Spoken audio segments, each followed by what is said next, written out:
আমি বলি চিডিংবাজি ওয়াকা।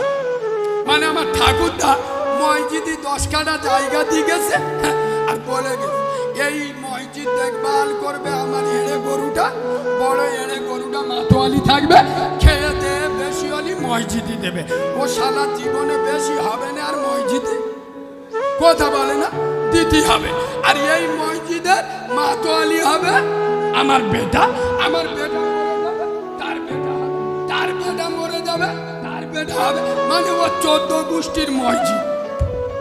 এভাবে ঠিক বলেছি না ভুল বলেছি? তোর মুখে দাড়ি নাই, তোর বাড়ির মেয়েরা বন্ধন লোন গ্রুপ লোন করে, তুই চিটিংবাজ মুনাফেক হারামখোর। তোর মসজিদের মাতোয়ালি সেজে কে অধিকার দিয়েছে, কে থাকতে বলেছে? আরে খোদার ঘরে মাতোয়ালি হবে সে, ইমাম